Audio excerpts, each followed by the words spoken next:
Playoff best ball is heating up. We have some massive games this weekend that are going to be huge for the implications of who gets the 1 seed. We're going to take a look at what the Lions look like without David Montgomery.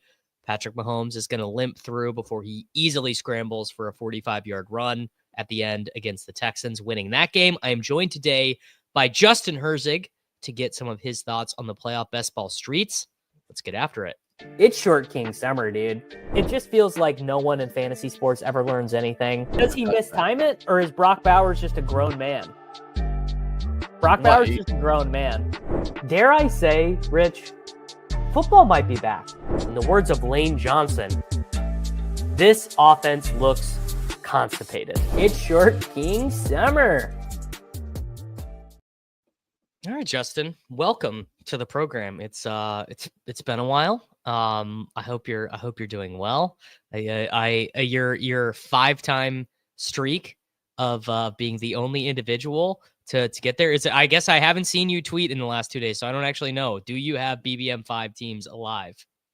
So only 4 so far. It'd be 5 if it was this year, but I've got 3 alive right now. Had 37 going into it, so that's what, like, exact expectation from that 37 as 1 out of 13. I'd say they're okay teams. Like, I don't know. I don't honestly try to like dive too much into like what are my chances and such. Correct. The mental Deshaun healthy Watson way. On 2 of them. Yeah, you know. Yeah. Yes. That is the healthy way to approach it. Look, I know there are some people who are like mapping out the ownership in their pods. They're seeing who they have unique. What's the leverage. My general feeling is this season is, and maybe this is just because this is a me thing, but the season has been so bad for me that if I have a team left next week, so be it. That is more than I deserve. So I do not want to dive too deep into any of these pods to see what I need or what I don't need, to be honest. Yeah, and I mean, hey, people that are doing it, like you're doing it because you enjoy it, awesome, go for it, no worries. Yes, but I do want to push back on. I heard you say that on one of the pods in the past couple of days, but the truth is, if you get a team that advances, it's not because you just got really lucky. It's in a small amount of teams you veered away from your player takes, but you still probably drafted those structurally sound, and so getting 1 or 2 of those to advance, it's because you have this, I'd say, higher kind of floor built from knowing how to structurally build. Now, your variance is going to be way wider because you have such your highly concentrated player pool with your Chiefs, and that is it is what it is. But not all your teams are going to have that, and the ones that don't, I probably got sniped. Probably any team I advance, go back and look at the draft board. I probably got sniped. Go back and look at the stream. I'm probably tilting. I'm probably like, I can't believe this dude just took Rashee Rice at 24. I was gonna take him. So that is probably what happened there. But look, there is a chance. There's the great thing about fantasy football and about fantasy sports in general. There's always the next slate. And I am deep in the next slate. I've drafted, I think, over 350 playoff best ball teams already thus far. If you include the way too early wild card stuff, I've been thinking about this. I guess since week 11 was when they launched the first slate. I've got a lot of opinions, but the slate in the last 5 days, it's changed quite a bit. The Lions, no one wants the Lions now. David Montgomery not being there at the 2-3 turn has really generally shaken up the strategy. And Justin, you were kind enough. I mean, let me tell you, nothing better than a good friend reaching out and saying, hey, if you don't want to stream for 2 hours by yourself today, I would love to relieve some of the pressure. So you said you wanted to chat some playoff best ball. So just some of your high level thoughts, Justin. How are you feeling? Especially playoff best ball, because how many of those can you do where you're not repeating and doing the same thing and then not having at least someone to bounce some ideas off? But yeah, like it's crazy right now. I mean, we were talking about this a little beforehand of I'm not going to not draft, but like I honestly think this week is the worst time to be drafting playoff best ball. You have 4 teams that are all basically 30% to make the Super Bowl. You have 5 teams that have legitimate shots to actually get the bye. And given another week or so of information, it'll give us a lot more confidence in how to build those teams structurally from who can make assumptions on the bye.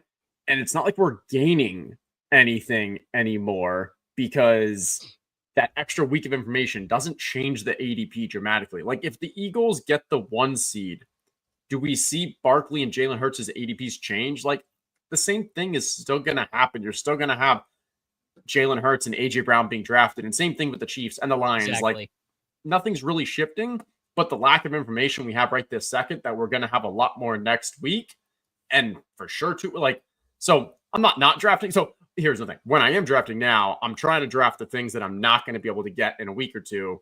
Which is last week or two was the Bucks. Now it's give me Buffalo Rams, give me Ravens Rams, because if the Rams win 1 or 2 more, like that goes from 60% up to like 80, then they get a home game.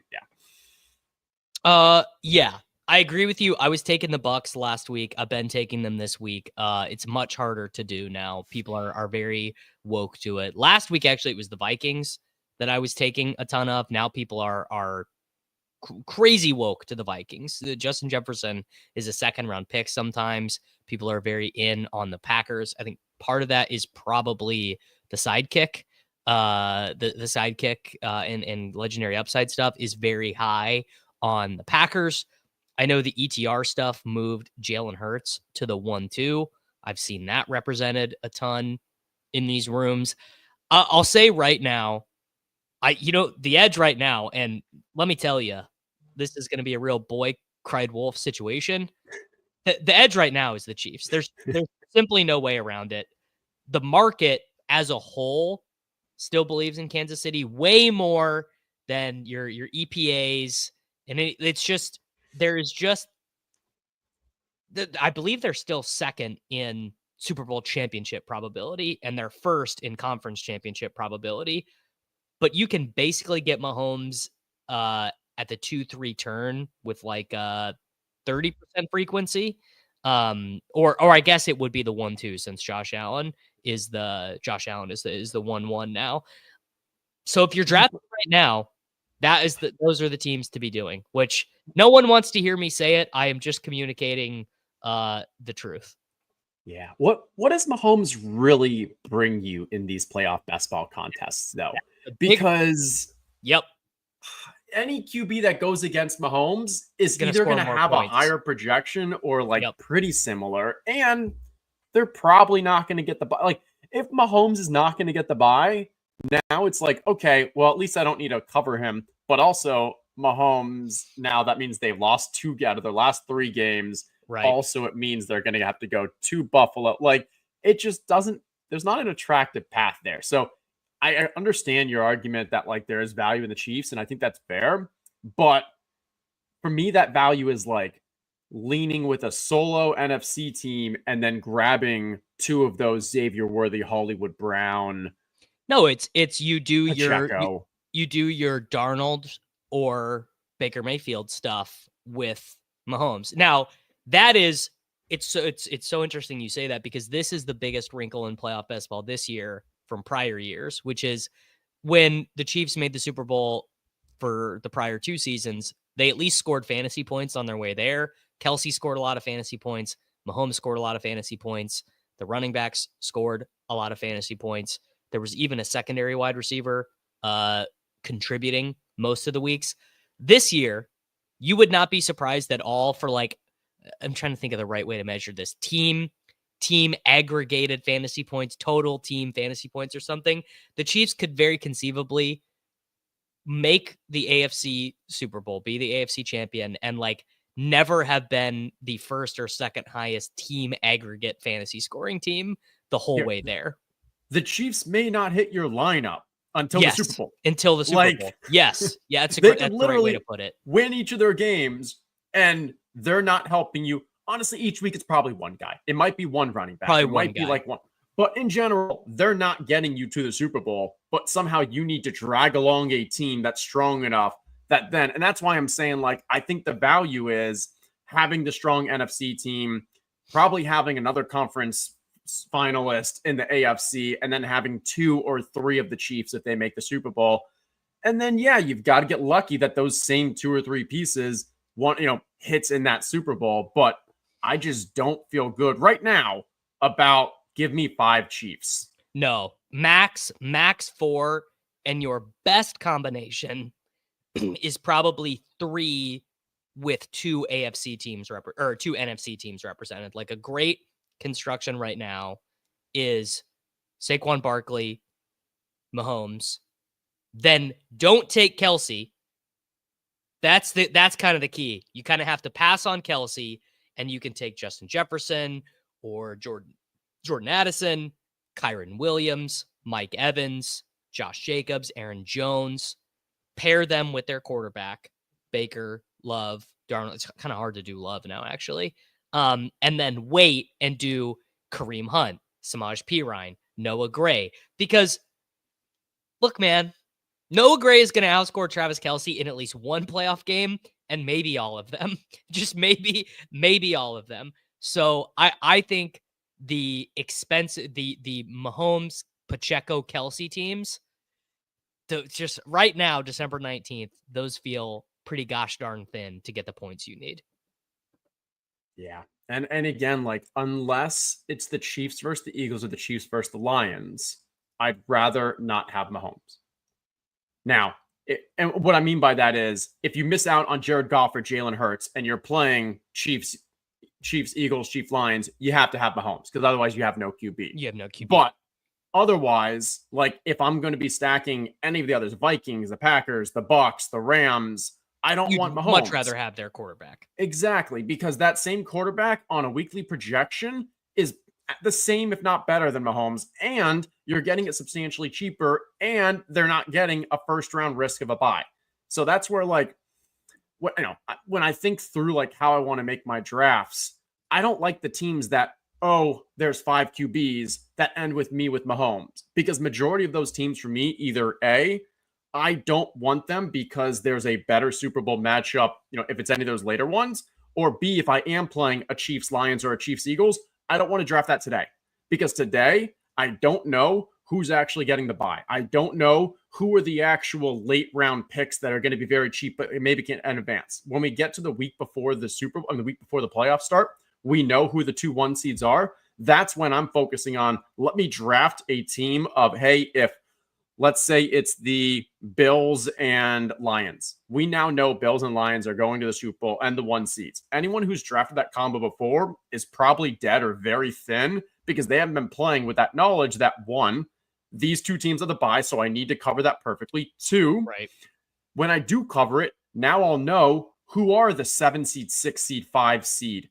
If you had Seahawks before, those might be dead. Or maybe those are the ones you actually need. Like, that level of information, because now I can perfectly plan, okay, I have 5 pieces from the Super Bowl, and I have 5 high upside first round that can at least get me there and maybe make it to the second round. Those teams are almost impossible to focus on now. So I'm just like, I don't really want to deal with the Chiefs right now. That's very fair. All right. But we'll talk in a week. We'll talk in a week. Okay. Then before we hop into a draft, answer me this question. These teams that are borderline 1 seeds. So when you have Jalen Hurts, Jared Goff, Patrick Mahomes, or Josh Allen, are you taking a second quarterback, or in each individual team? Because it is, basically right now, it's not even 50-50. It's, I guess, for the Chiefs and Bills, it's 50-50. There's no one else who can really get the 1 seed. But in the NFC, theoretically, the Vikings are eating up about 15% of the probability. Are you taking a second quarterback with those teams? Because my approach, and you'll probably tell me this is too nitty, I just hate the concept of drafting a team that in 40% of scenarios is literally dead. So I am taking a second quarterback on those teams. What are your thoughts? Okay. So up until like the week or 2, I was drafting a second quarterback on if I had Mahomes or Goff, because their odds to get the bye were substantially higher. Now, and I'll pull it up real quick, we have Bills at 37% to get the bye, Chiefs at 64.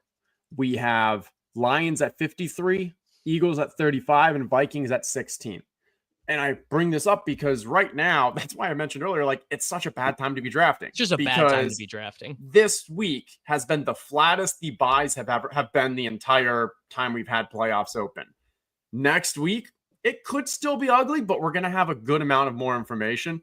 And so that's where, like, my easy answer for yours is, like, ideally, I'm just trying not to draft as much this week, because you do kind of have to either play it safe or throw away some lineups. But a week or two ago, when it was like 80% for, I think it was 70 to 80 for like Chiefs and Lions, at that point, I was just saying, hey, I'm not playing it safe. Those guys are getting the bye. When I go anyone else, when I go Josh Allen, when I go Jalen, I'm just taking one. And to be honest, I'm still just taking one QB with Josh Allen and Jalen. With Josh Allen and Jalen, and then with Goff and Mahomes, would you lean towards a second? I lean with Josh. I probably lean towards one because the investment is so high with the 101. With Mahomes and Goff, I lean a little bit more towards two. Okay. I will say with Josh, I actually have done Baker or Stafford at the very end because in that 10th pick, it's just such relatively low cost. So low cost. When I already have so many other like if I'm going Bucks and Bills, the chance that 10th round player hits my Super Bowl lineup is so thin.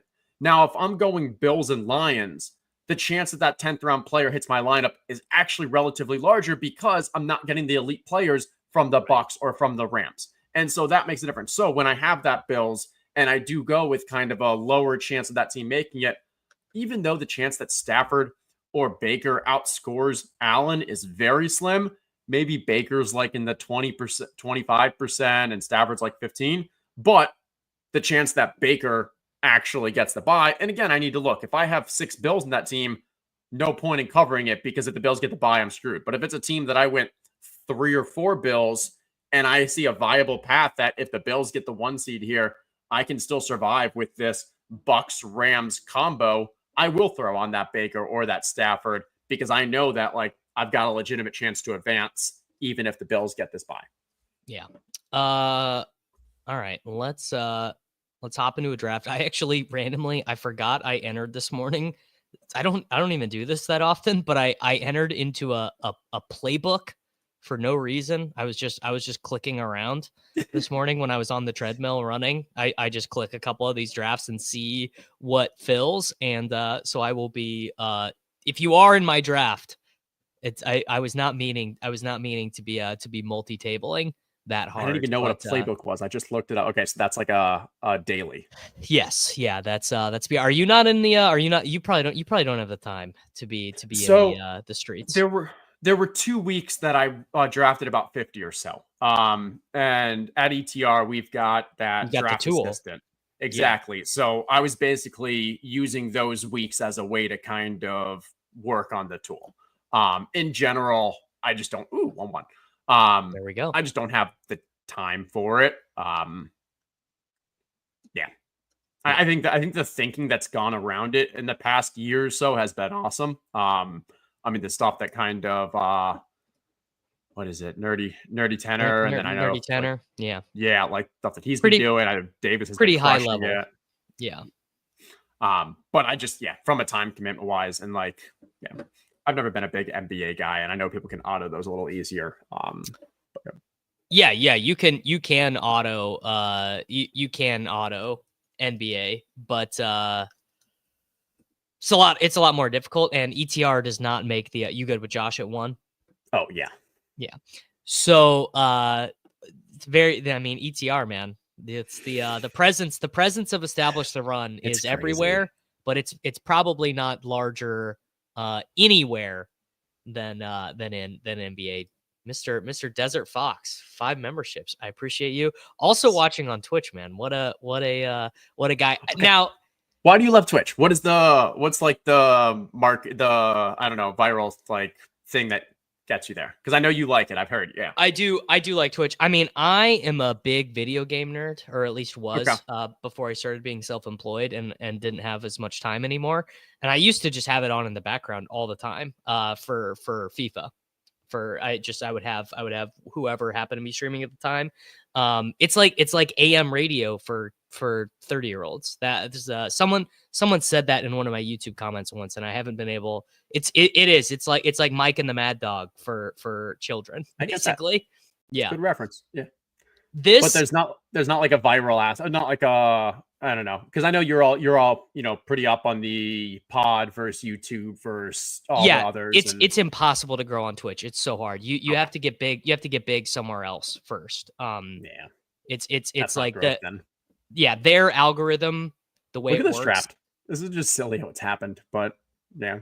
Yeah, all quarterbacks: Allen, Lamar, Hurts, Goff. You wanna? It is. Let me give a shout out. Like 3 weeks, a month ago, Eagles puts out a tweet and he goes, the drafts are eventually just going to be 5 QBs, and people kind of laugh, but I was like, no, he's right. It's going to take some time to get there, but the QBs, like we put Jalen Hurts as number 2 overall when his ADP I think was 7, and that was even like incorporating ADP. But you just look at the kind of need for having those QBs, and this is when the Eagles, just their expected games, their chance of getting the Super Bowl was just quite high.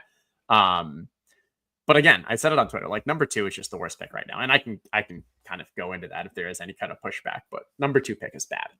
Slayton is right about this, not the Bucks Chargers Super Bowl specifically, but if you did want to draft weird permutations, the Vikings and the Texans are the Super Bowl. This is the time to draft it because the rooms are just tough. They're just the way ADP and the way the market is setting up just kind of makes the GTO combos more difficult right now.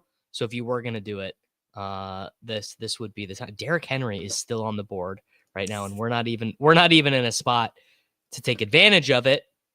We're actually going to end up gifting it to the Hurts drafter to our left. Who do you want to take?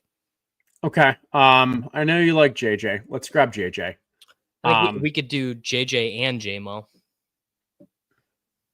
I don't like the JMO one. Let's start with the JJ. Can we talk ourselves into the Derrick Henry with the argument combo slash that we take? We take Darnold. That's if you take Henry, you take Darnold, and you set up a weird permutation, 1 for advancing and 2 for a Super Bowl combo that the rooms at large are unlikely to have. Yeah, I kind of like it because otherwise we're in a situation where we're playing catch up to any other team anyways. We would have to take Jacobs actually if we didn't take Henry, and that would give us that would be our 2 NFC teams. Yep, I agree with that. But the thing is, I've built some pretty strong Buffalo, Minnesota, and some pretty strong Buffalo, Green Bay, and I feel like we're just half-assing it. Yeah. Yeah, raise it there. Call my bluff. You're right. I mean, we would have gone Devontae if you didn't, but yeah. Yeah. I mean, that's something I like about the playoff basketball drafts, particularly drafting at the turns, is it reminds me a lot of poker. There's a lot of like toy game type stuff where it doesn't because the individual player projections. I mean, it matters a little bit at the top. Like who do you project to score more points, Barkley or Gibbs? Matters a little bit, but not really. It's just more of a positional game. Yeah, it matters within teams in my mind. Like, do you go Keon Coleman or Dalton Kincaid? Having that take is pretty valuable. Also, we need to include the EV aspect of you are a streamer and you need to let your audience know that you will play hardball with them. That they do not put those games out there, that if they leave Derrick Henry, you're going to punish them. So they need to leave you Devontae Smith next time. Yeah, I mean, you could actually tell me something though is you could also tell me that the EV of our team is actually better here, just because of the weird conference championship permutations. Like there are ways that this team that we just drafted could have every other team in our pod blocked, other than Lamar outscoring Josh Allen in a conference championship week or something. That's something Sacrilegious talks about. And there's weird things where in the divisional round, Josh Allen or Derrick Henry puts up a 35 burger, and then he gets the conference championship, and you've got Josh Allen. And now there are very few. There's a lot of good Ravens teams, but there's not many good Buffalo because not many people are building strategically with those two. I'm not saying it's the best start, but I do think it's viable. Okay. I think we prioritize Baltimore because that's going to be our AFC team. So we do, and Bills you can get whenever. That's true too. I assume Aaron Jones just raise it. I see what we're doing there. Yeah. Okay. So now we have to take. We do Mandrews and Darnold. I think. For me, Because you think Herzig, it's going to. well, You think basically is for going to take me, Sam Darnold? these players, Cooper through Hollins, these players They're are all the same. exact same. They're the same. Okay, what about Ravens? Real quick, go to Ravens. It'd be Bateman. It would be Bateman. But we already have our two Ravens. Yeah, I think Darnold, if we're building it this way, we're basically building this like the Bills went out and the Chiefs lose to the Texans this weekend. All right. I probably would have let Darnold fly again just because, like, who's taking Darnold there when we have Jefferson? Like, this guy, Addison with Mahomes, he's snapping Darnold off at 29 or 32, almost for sure. Because he's a simp. I think just because he's building for Chiefs, Eagles, Vikings Super Bowl, and now he's gonna have to pivot to Chargers or Texans because he needs someone to block his Mahomes. I mean, to cover his Mahomes. Sure, yeah, and I think your points are at least viable with regards to. Yeah, I don't think this is true because unless you were saying that Allen can't be the 101 unless he gets 95% of the time, I agree with Easy here. I think this is a really weird situation with the Derrick Henry pick where because we're still playing for I see it as we're still playing for a Buffalo Super Bowl, and Derrick Henry is more of just to get us to the conference, to get us to there. Also only extra matters if you think there's a big difference between Amari Cooper and Mac Hollins in terms of that range. And to be frank, I do not. Yeah. No, I agree with your points there. It's just so and flat. now we get our two Bills. Right. And there's no sweat. Right. But like the thing is, would we have maybe like I would rather had Addison than Darnold, I think. Where is Addison right now? Addison was already gone. Addison went 20. This guy was setting up to ruin our team. Even though we just discussed the Addison, it didn't even register for me. Yeah. You like to me the concept of you're dead because you reached on a round 5 guy. I am not thinking of playoff best ball that way at all. Really. Yeah. No, I hear you. I'm just I 95% agree with Easy. If I'm going Allen 101, like I pretty much don't ever grab it unless the example I was giving later on where Baker or Stafford. Raise it. If you're in chat, can you at least like tell us that you drafted Aaron Jones just to screw with us? Just like give us that validation, even though Addison was already taken. He drafted Aaron Jones because he was going to take Darnold here, and then he No. He drafted Aaron Jones because we have Vikings. Look at the rest of his team. He starts off with Lamar, then goes to the Philly, then goes to the Green Bay. You're going to say he strategically drafted third NFC? He did. You're right. Yeah. And this right. is a stream draft. Like in general, we would have gotten Aaron Jones there. And then Aaron Jones gives us a very strong, okay, we've got all the elite Vikings guys. Well, I guess we missed out on Addison because of Simp 2 there. But yeah. I think I could go. If we wanted Darnold, we had to have taken him there. He would not have come back around to us, but you could easily tell me that we should have let the room do that and then have done Matt Stafford and Cooper Kupp or something like that at the end. Or just have said the Bills are not getting the 1 seed. Right, exactly. Yeah. And then the Bills could still play the Vikings, and yeah, we could still broaden another NFC team. This draft is pretty much gone to shit. Yeah, you could tell me this is true, that caring about Darnold versus any NFC round 9 quarterback, sure. That you although who did we miss out on that we wanted though?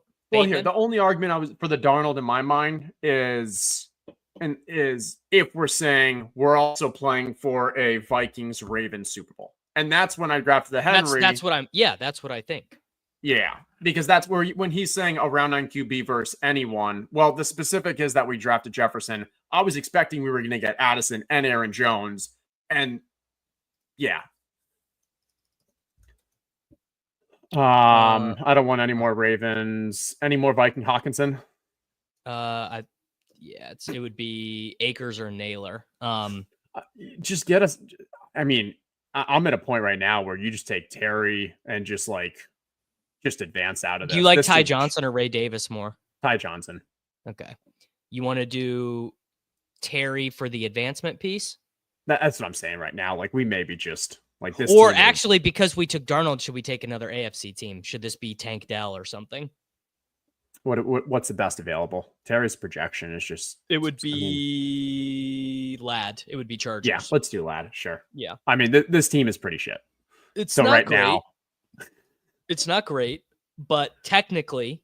Not your fault. Not our fault. Not my. I mean, well, probably kind of our fault. No, this is the opportunity cost of the Darnold pick. This is the streaming opportunity. This is the streaming cost straight up. Yeah, I guess this is the answer. You just draft to the Bills, not get the bye. I guess. But then all you geniuses in the comments who like to tell me how bad I'm doing, this is what then you guys have to answer. If I told you the Bills were 100% for the bye, where does Josh Allen go? Yeah. What do you do with Josh Allen teams then? As Justin comes on to Davis' channel to do some drafts. All right, I'm specifically making a note on this team. If this team wins the mitten, you all have to give me a $5 super chat. Everyone watching this, you owe me. I will give you 1,000. Like, I mean, I will remove any form of EVI, any form of actually pay out of this. I was gonna say I give you 1,000. This team has zero chance of winning the mitten. Like, structurally, it's impossible. Well, no, we have 5 Bills, so it could just be these. But we're blocked by so many better teams. There are so many Buffalo, Minnesota. We could always chop, brother. Hey, Bucky, give us Bucky. Just taking another piece to hopefully. So we're just getting. Look, we're getting our $3 back. All right, that's what we're saying. We got our $3 back. You can all rest easy that we got our $3 back. Okay. All right. Oh. There's nothing like a good terrible draft to get the people to get the people going. And now we get the 1-5. So this will be I think actually ultimately the right way to bail that team out actually was this. It was to grab like Akers and Jalen Naylor and be like, those are the pieces you needed in the NFC Conference Championship or Super Bowl. That actually would have been the only way to rescue that and to make the Darnold selection okay. We went the other way and we saved the $3. But the way to maximize the EV would have been the Vikings don't get the bye and they score a shit ton of fantasy points for all 4 rounds. And Aaron Jones gets hurt. Aaron Jones rolls his ankle. I can buy the Akers argument because we missed Aaron Jones. The Jalen Naylor, I mean, like, his best possible day is 3 for 20 and 2 TD. Like, people forget Jalen Naylor scored a touchdown for 3 consecutive games to start the year. Oh, I remember. I had him on some deep DK teams. Yeah. But again, those touchdowns were like that in 10 yards. Yes, correct. I wish I could easily search like my completed teams because I want like the amount of Buffalo, Minnesota I have that I think are just like near perfect or like that and throwing on 1 or 2 either Bucks or something. Like, it's just hard it's hard to try to be competitive with a Buffalo, Minnesota without having the elite pieces.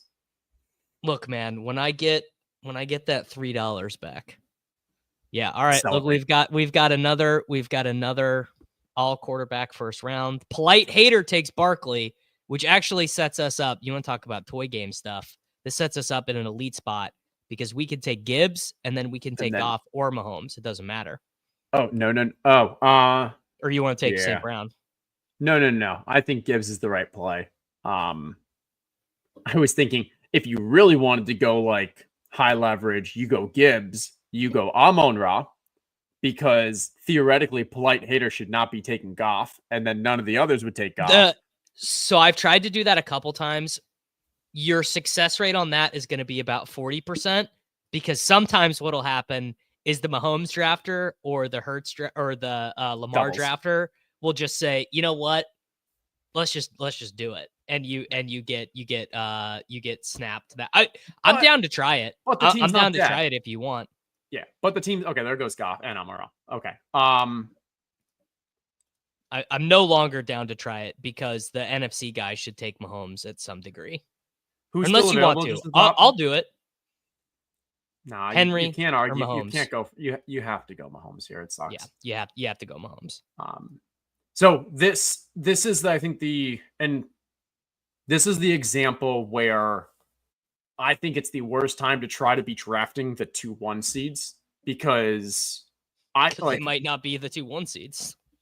And if it is, then other people have better teams. But I think, like, let's pretend these are the 2-1 seeds, because no one's going to get better teams in the future if they are the 2-1 seeds. If they are the 2-1 seeds. Yes, right. Great, if they're great not, point. then others are. And yeah, okay. So now we know these are the 2-1 seeds.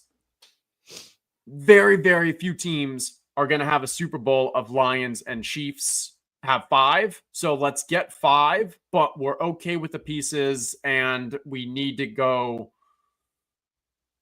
No, actually, you know what? Now that I'm thinking about it, this is actually a good time to be drafting Chiefs Lions, because the Chiefs Lions teams that existed the prior weeks, at the very least, you can say they look different. They look different than this. You know what I'm saying? They're just the ADPs are layered differently. Yeah. All right. So we're gonna go Jameson, I assume. Can we see the play? Yeah. Yes. Yeah, JMO. JMO right? and Pacheco. JMO or Pacheco. Oh, who's good? No, yeah, we have to go JMO because Goods is going with the Lions stack. Yes. We'll see if the Goods decides to also go Detroit, Kansas City, which would be really not sharp. So Goods, you do not want to do that if you are paying attention. There's a lot better. Yeah, you're gonna get the ass end of every. You're gonna get the ass end of every turn. And we're literally going to pick before you. Like, yeah. This is a strategic thing. If you're on the turn, you don't want to compete against the person who's always picking right before you. Yep. All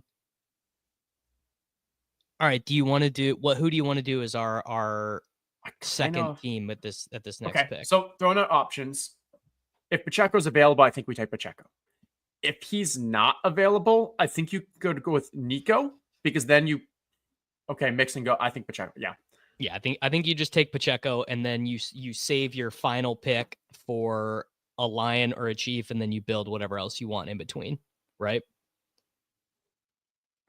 Yeah, I agree with that. All right. I think we now start going for some strong other players. Yeah. Gibbs, Mahomes, JMO, Pacheco. Now, philosophically, do you prefer just the strongest one-offs? Or do you try to build for alternative Super Bowls where, the Lions get eliminated, but I got the Rams through or whatever? I think I'm unique in this, but I often try to optimize for the divisional round. And the thought process there is the difficulty to get through the divisional round is the same as the conference championship, but there are far more players and teams available. Where if you're optimizing for the divisional and the Super Bowl, those two, the Super Bowl kind of covers your conference championship, because if you have 2 teams that are eventually going to make the Super Bowl, you then have 2 of the 4 teams in the conference championship. But in the divisional, you have 8 teams. So if you can kind of be thinking about, okay, I want to make sure my Super Bowl is really good, that already gives you like a strong argument for the conference championships, because you already have 2 out of the 4 at least. The divisional, and what I mean by that is I don't want to be going as much for like Broncos or Commanders, who are the 7 seed with a difficult matchup. I'd rather be going the Bucs, the Rams, the Steelers, maybe Texans or Ravens, because they have a legitimate shot to really help me as a divisional as well. Now that you can get Goddard in the 10th round, I think you just mix him and Calcaterra, basically. I just think you don't want to make a big stance one way or the other. Okay, Puka, and then Puka and Kyron. Puka and Kyron. Yeah, because he probably should not take Kyron if we take Puka, even though we're going for the same thing. He should do a different NFC team. I don't know if he will. Yep. Or he could just take Worthy here also. I think Puka. I mean, if we weren't doing Puka, I think then we would go Mike Evans. But the arguments for which he takes are pretty comparable, other than Kyron's the top of the screen and Bucky's not. But yep. And I mean, we could, if he does take Kyron, we can also take Mike Evans. We don't really care. The argument against it is we now have 3 NFC teams, but I think in this incident, which again, it's still okay because it's still going to give you a strong first round. It's likely going to, I don't know, likely a good chance giving you a strong second round with Bucks probably being a favorite at home in the playoff game. I don't think I've taken Kyron Williams yet. Oh, really? I'm a Bucks guy. I'm a Bucks. The Rams have been just so bad. They're the bad Rams football. Obviously, you've got Stafford and McVay and all that stuff, but like it's just I'm looking at my crystal ball and I'm like, I don't know, who can I see backdooring a conference championship harder between the Rams or the Bucks? And I'm like, dude, I don't know. I think it's the Bucks. That's vibes based. I don't think the market backs that up at all. No, the Bucks will not be favored versus the Packers, but count out my boy Baker Mayfield at your own risk, Miles. Yeah, true. Someone look up based off Sagarin or something with home field, Bucks versus Packers. I think that's pretty damn close. Yeah, it probably is. And then there's a chance that it would be Bucks versus Vikings as well, depending on, but I mean, you could, yeah. Okay, if it's Bucks versus Lions, they would not be favored, but anything there is really possible. The one hole, so the Allen drafter did 3 Vikings, 2 Bucks.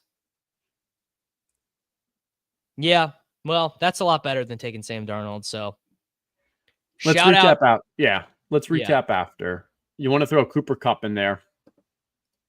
Yes, we do. Well, or do you want to add a second NFC team? We already have 2 NFC teams because of Detroit and LAR.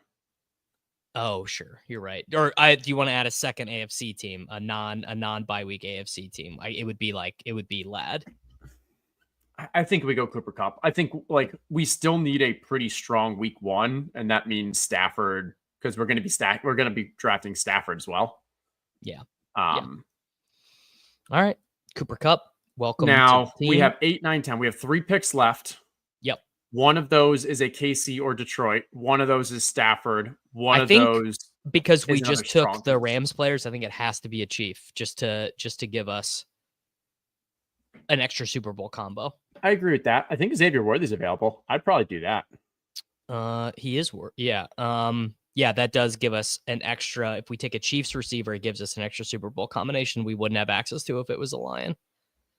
So, bang. There you go. And now we're going Stafford and then kind of the best possible advance piece that has a chance of being there.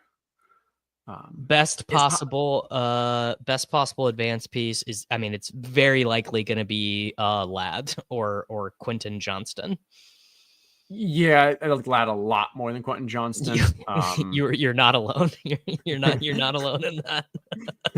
you actually gave one, like, you're like, yeah, it's like this one I'm really excited about, and then a pile of shit in my hand. Like, hey, man, there was a it's half point PPR. Quentin Johnston scoring 2 touchdowns and a wild card round loss. I know.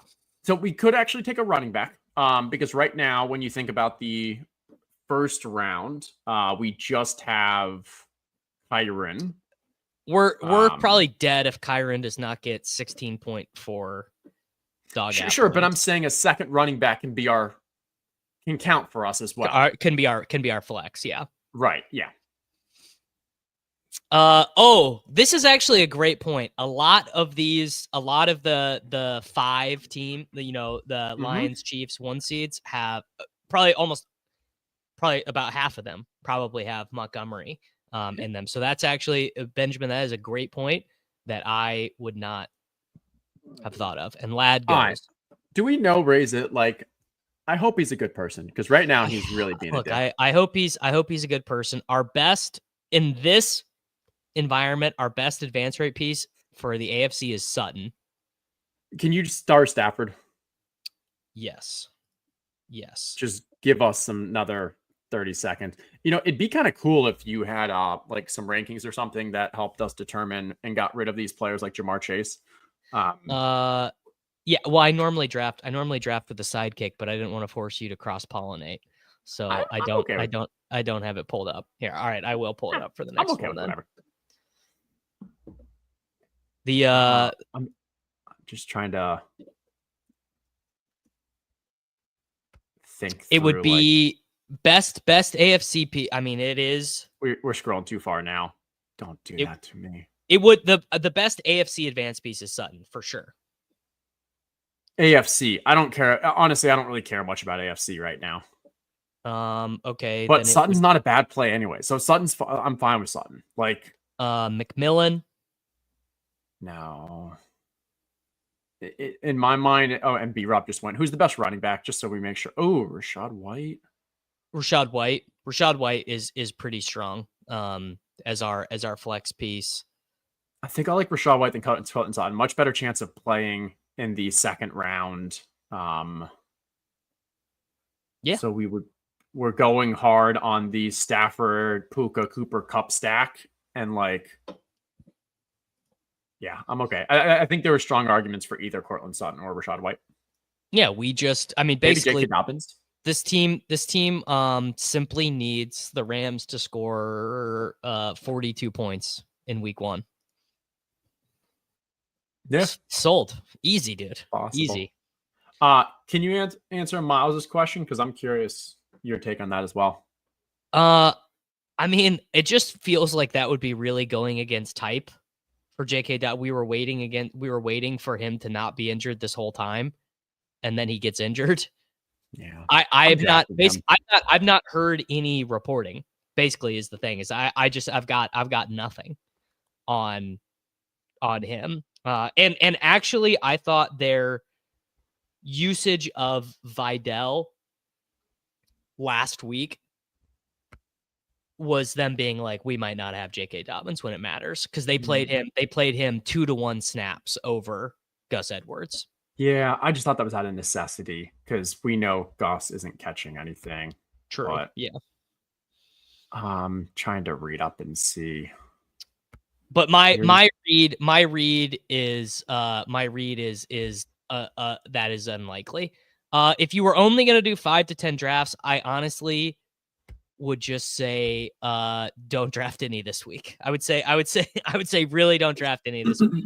Wait until you know if the Chiefs beat the Texans, because if the Chiefs lose to the Texans, you could just draft like the Bills get the 1 seed. I think you could basically just say the Bills get the 1 seed. Bill, the schedule disparities are pretty strong. Like Bills have, I think, is it Patriots twice also, and Jets once? You could just place a Super Bowl bet instead of doing 5 drafts. Also, no. These are more fun. Yeah, if you were doing 5 to 10 drafts, I'd say so. This is week 16, so we have between 16, 17, 17, 18, 18 playoffs. So we have 3 weeks after this weekend. I'd probably go something like 2 next week, 2 the week after. And however many more you want to do between that, 4 to 6 in the final week. Yeah, I agree. Probably this is probably true. Sutton was better than White for the divisional round, but when you do the double 1 bye, I think your focus needs to be narrower than that. That also implies that Denver has a legitimate chance of winning their wild card. Their wild card, which seems so unlikely. Which is why. Play the Bills, right? If McConkey, I'm assuming they'd be the 7 seed, so they would play the likely Bills. If it was McConkey, that would have been such an easy pick, but obviously Raise It decided to McConkey us.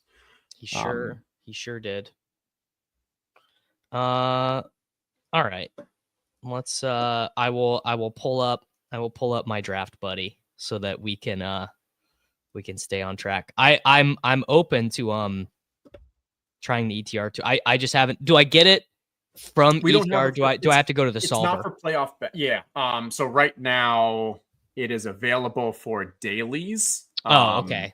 But not for playoff best ball. I think should be next week at the end of this week.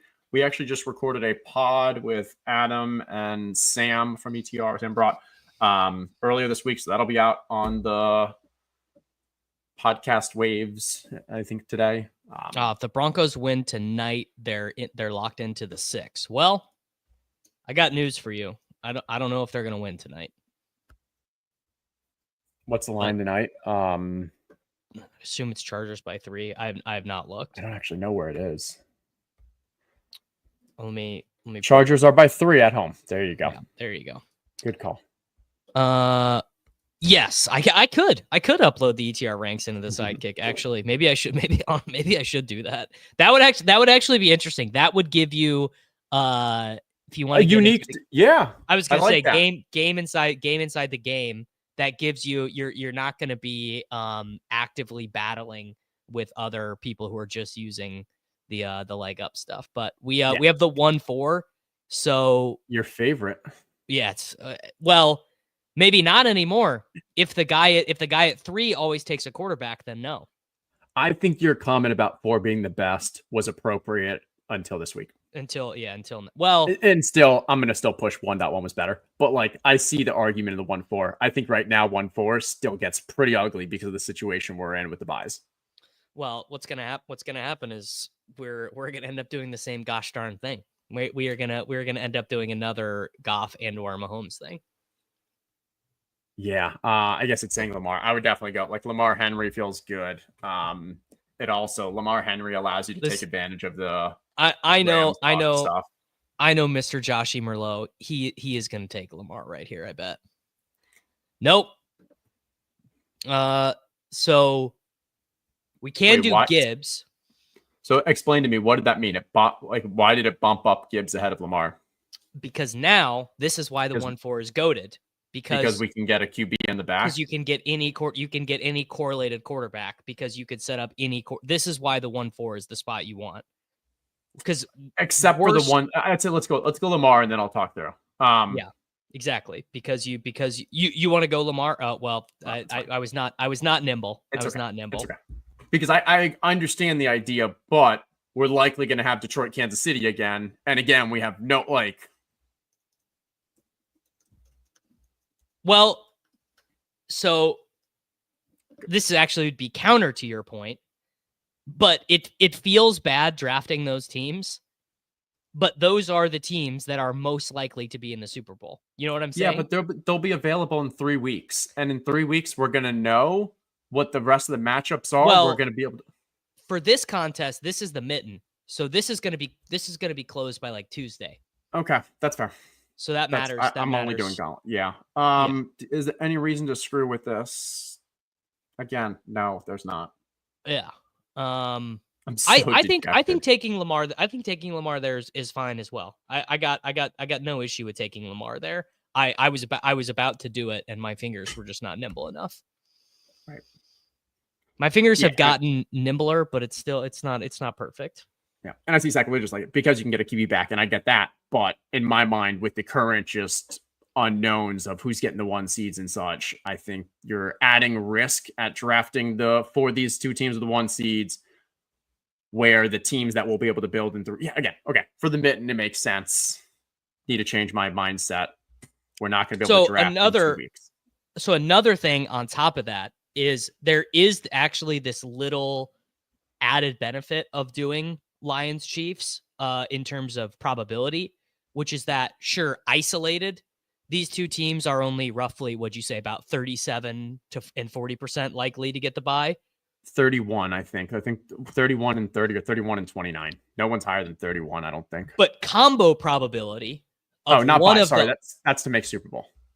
So combo probability of one of the Lions or Chiefs to get the bye is roughly 80 something percent. We're back on. I would go Jameson. Yeah, I agree. So we'll just draft the same. This is playoff best ball. You just draft the same team. I assume it's recommending Kelsey because we have the Mahomes stack.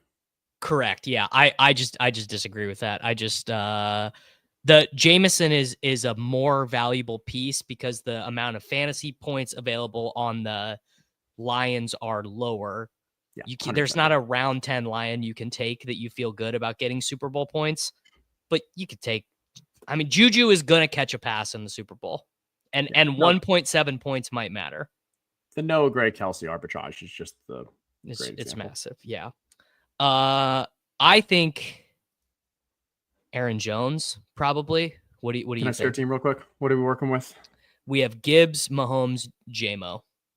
I don't like Aaron Jones because we already lost out on Jefferson. So you're just trailing any Minnesota team. I would probably just go with that Kelsey. Okay. Yeah. I mean, Kelsey is obviously Kelsey is not a bad pick. Like, just because Noah Gray exists doesn't mean you want no Kelsey. You know what I mean? Like, just like it's kind of like, just because one thing is true doesn't mean the second thing is true. Like, two things can be true. You're getting a uniqueness aspect too. Like Kelsey falling a little past, getting the JMO. Yeah. And I mean, look, again, a very unpopular opinion to make right now. But Travis Kelce last postseason. Let's just Travis Kelce last postseason, pulling up his game logs. God damn it. PFR is ruining me right now. I don't even know what you're referencing. Pro Football Reference. Last postseason, Travis Kelce. Oh, yeah, it just shuts down the computer. 7 for 71, 5 for 75 and 2, 11 for 116 and 1, 9 for 93. Like, I know he looks bad. I know he's slow. He lost Yak, but the thing is, he could still very easily be such a core part of that offense if they decide he is, and have like a 9 for 90 and 2 TDs kind of day. That's how he gets 30 points. Yeah, but I guess that'd be like what, 26 in Underdog. We have okay, so players. This is when we're in the Rams or Bucks territory, in my opinion, and I would go Bucks to this time. Sold. But just to talk through like why I think those are better than what the Sidekick is referencing here. I guess you could go Hopkins and then go to the Bucks or something, but I wanna tell the rest of the room, hey, I'm going Bucks. I'm going Bucks. Don't F with me. I've got this. You guys can go Rams, go something else. You want Evans or Bucky first? Evans, ADP. Yeah. And I completely agree with this. Yeah. But trying to grab like a going for Packers, or even the Aaron Jones one earlier, if I can't get the nut team and I know other people have been able to build that nut team, I don't want to be playing catch up. And then, I mean, this is the other thing is then you also have told the Sidekick, all right, I want the Bucks. So then it's going to tell you to take Bucky. And then did you star that, or is that like a star that came on like to say this is really that good of a pick? Or it's from it knows I starred him in the applet. Yeah. Makes sense. Yeah, and then we just take Bucky. Well, hold on. Is there any argument now to grab Hopkins before? Can we see the other teams? Because it's less likely. This guy has no Chiefs. He might want to take one to our right. I'd be willing to risk this and go Hopkins here and Bucky at the next, which is at his ADP. But I'm worried. No, let's go Bucky. Let's go Bucky. Well, I was not nimble. No, you're good. I didn't know Worthy was there too. And the difference between Hopkins and Worthy is marginal. I mean, better. I was going to say there's actually like Worthy is just, I mean, he's playing about twice as many snaps. Yeah. We should see their ADPs flip. I'm not sure why they still are what they are. I'm pretty sure. Let me look ETR. I'm sure you guys have Worthy ahead. Worthy 27, Hopkins 29, and that's with ADP being included. So they actually should be like further apart. Like Worthy should be higher. Yeah, Bucky falls a lot because once one Buccaneer has gone, there's just not you really want them together. You don't really. Like, it would just not make a lot of sense for Goods here to take Bucky. No. I mean, maybe he would just to own us, but yeah. And especially because normally Kyron or like other, not in this one, or often you have like the Rams available at that same time. But this one worked out well. I am not there on Hollywood. Hollywood's got a long way to go. He's a good pick in this, but not more than worthy. He's got all of them have. I can't even say he has more upside than the other two because the other two are also like really good. I think the expectation for Hollywood though is he could be a very low snap player for the majority of the rest of the season and playoffs. We'll see, but all right, we secured Bucky Irving, so we have our Chiefs Buccaneers Super Bowl. Actually, we might have to take McMillan to get the Chiefs Buccaneers Super Bowl. Not that we have to do that because we have 2 Lions. Oh no, we have 3 Chiefs. So yeah, we have got Lions Chiefs covered, and we have got Chiefs Buccaneers covered. Who do you want to do now? Yeah, I'd go Baker and then probably Rashad. I think we lock up. We can take any AFC piece as well. We could take Ladd. We could take Likely. What's our wide receivers look like real quick?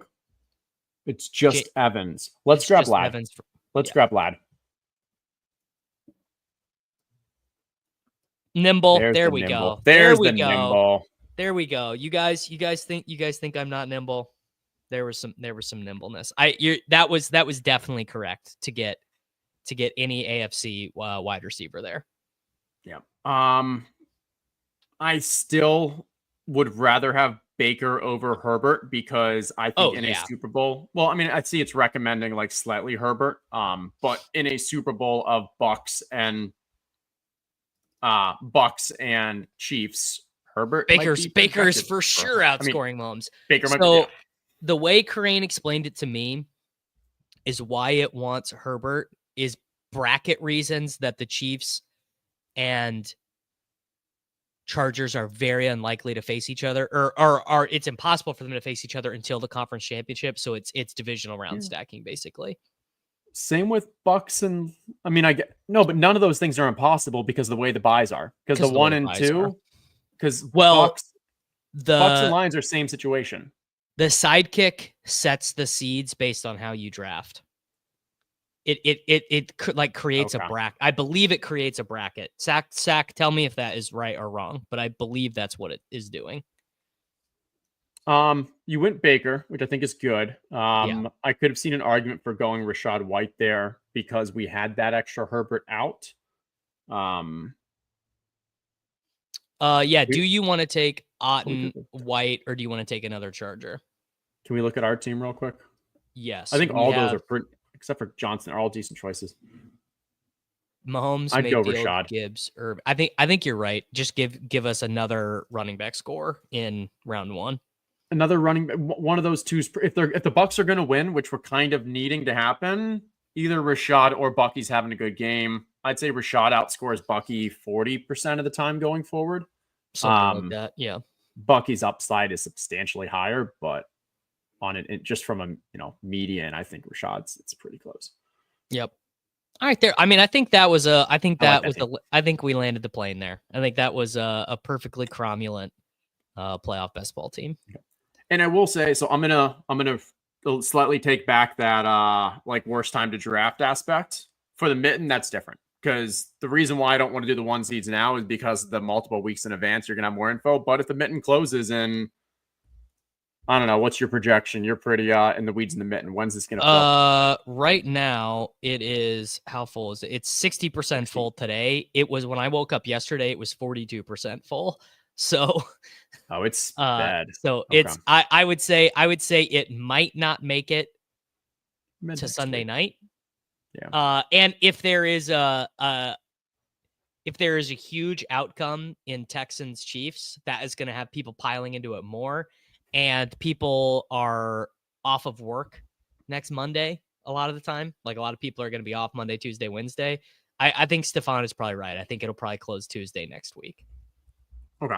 Yep. As we have a minute, let's go through the matchups this week and think through what has the biggest potential implications. If the Ravens beat the Steelers, they have them in the division. I believe. They don't. No, they're not actually even ahead of Pittsburgh by winning. Oh, it's that Pittsburgh wins the division if they win. Correct. Yes. It gets closer. So I'm just going, Lions losing to the Bears would dead them for the 1 seed, I believe. Because then so much of the probability would shift to the Eagles and to the Lions. And also, if the Lions lose that game, you just are going to expect the Vikings to beat them. You're just like, well, the Lions vibes are bad. But it's definitely Chiefs Texans. I mean, Chiefs Texans is far and away the most important one. Yeah. If the Chiefs lose that game, it's a big mess. Rams need to beat the Jets. Yes, if Eagles lose the Commanders, which is definitely plausible, they're only 3.5 point favorites on the road. That puts Eagles probably pretty much out of 1 seed contention, which would not be a bad thing for these drafts. Yeah, I agree. But also, so we're at the turn in this one. Drafting at the turn now that Lamar is never available and Hurts is never available is you're very shoehorned. If you're at the turn, would you rather go Goff Amon-Ra or Saquon AJB? Assuming 5 QBs went ahead of time. Probably Saquon AJB, and then you take 2 AFC quarterbacks and you just say, I'm covering the nuts. Well, it's 2 AFC either way, but yeah. Yeah. What do you want to do? We're here at the turn. Goff Amon-Ra. Yeah. All right. Jared Goff. Welcome to the team. There we go. And now we can the Chiefs. Unless you never know. Pacheco. Yeah, I guess Pacheco would have to fall. No, I'm sick of drafting that way, honestly. It's like they're all unique teams though. I've done a lot of these. It's definitely at the point where the thing with the mitten is I like to multi-table them because it is so rote and you can know exactly who the right pick is, basically. So doing them I think it is actually good content because there's so much thinking for each pick, and you can also draft some bad teams that people can laugh at. Never done that before. I don't know what you're talking about there. It's never happened to me, but I've heard that not does happen on this stream to some people.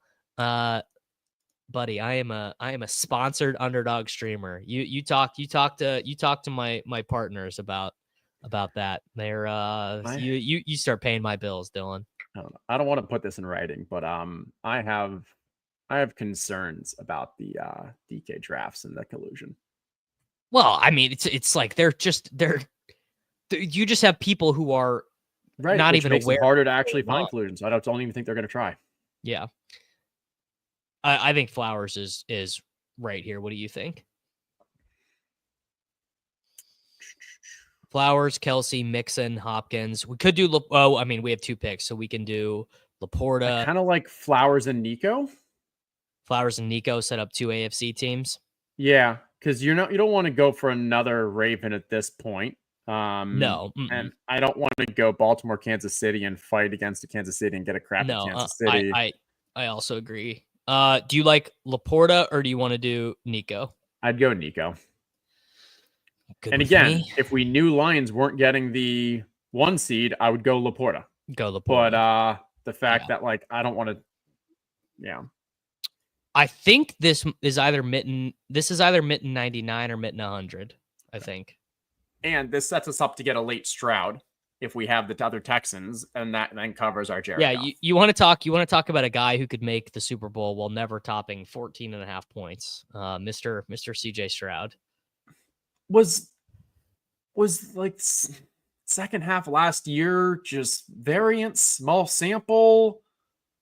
Like, how did they just go to nuclear? Such a we're gonna let a rookie QB absolutely sling it, and then he does it very well.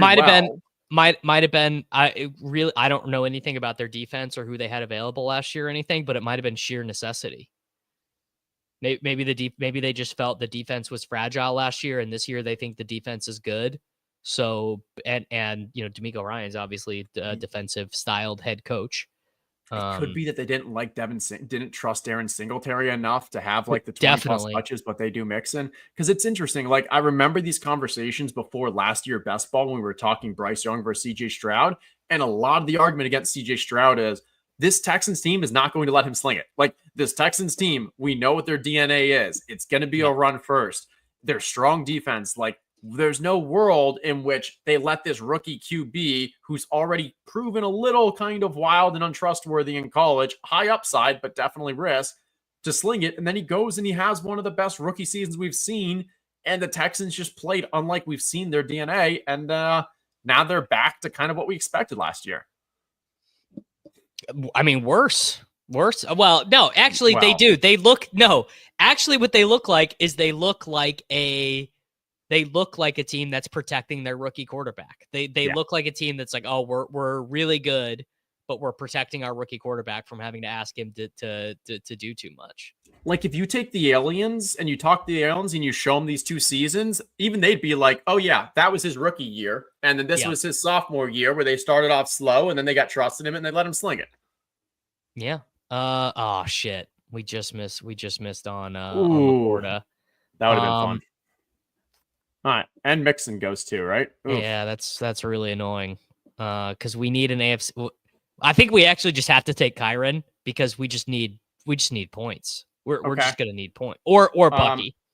No, I like Kyron here, and then Mark Andrews maybe. I think he's gone. It would be Bateman. That makes sense. Why he's not being recommended. Okay, then Bateman makes sense. Yeah. Sean Bateman has one good game in week 15 and everyone loses their minds. No, he's been playing well. No, I know.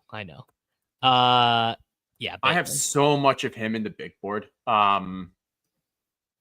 That's like the tournament that I feel like I have the best chance of making like a lot of noise in right now. I drafted 75% Chase Brown in the big board and only have 5 teams live. So that shows you how bad I drafted. 5 teams live is a lot. Yeah, but I had 75% of the best player in fantasy. So that's one player. Yeah, but every other player was a chief. Like, that's no, not in the big board. Not in the big. I didn't know who Worthy was going to be a chief. That's true. And Rashi was expensive in the big board. Rashi was for a large part of the big board. Rashi was was the wide receiver 10. So it's just harder. So would you advance? Do you remember how many you advanced the playoffs? It was 3 out of 12 in the pod, so it was a little easier. 42. Okay, that's still pretty strong. So yeah, Chase Brown definitely helped there. And Jalen actually, I had 90% Jalen McMillan. So I think his 16 points counted on every team I had live last week. You have and there goes CJ Stroud. How did that happen? Can Hamlin Motorsports is a legend, bro. No, but what did he do? Like, did he draft Mixon too? Yeah, he has Mixon. Okay, well, we're not going to let him get Nico because screw you. Yeah. So now we got to take Stafford. Yeah, we got to take Stafford. We don't have to do it right this second though. No, not now. We should take. Actually, no, we probably can't afford. Like, is Nico available? Let's grab Nico if he's available. We have Nico. We need Justice Hill. Oh, sorry, I meant Tank, but we need Justice Hill actually. Okay. For combinatorics reasons. Sure. You really want because we missed out on Mixon, we missed out on Stroud. It's just what Justice Hill falling back to us the next. I want Tank here.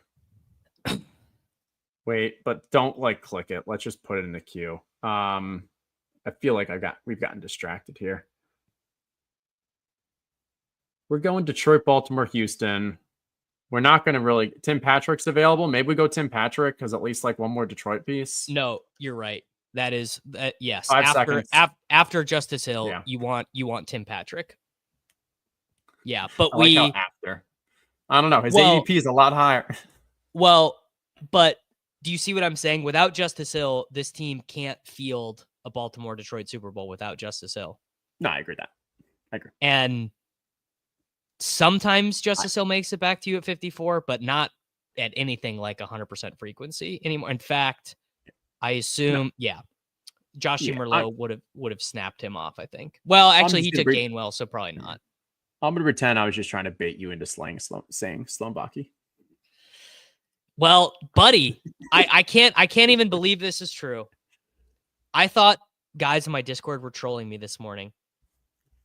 but Jamar Jefferson is going to get called up, and Jamar Jefferson is going to be ahead of Sion Baki. And Craig Reynolds definitely is. I actually weirdly think that Sion Vaki and Craig Reynolds are just like the same dude. They're like a 230-pound guy who can handle like 8 rushes. They're just both like very replacement level players. That's fair, but I think Craig Reynolds is trusted by staff more. It just feels like Craig Reynolds is the guy that, like, when no one else is there, coaches just are okay with playing him. Yeah.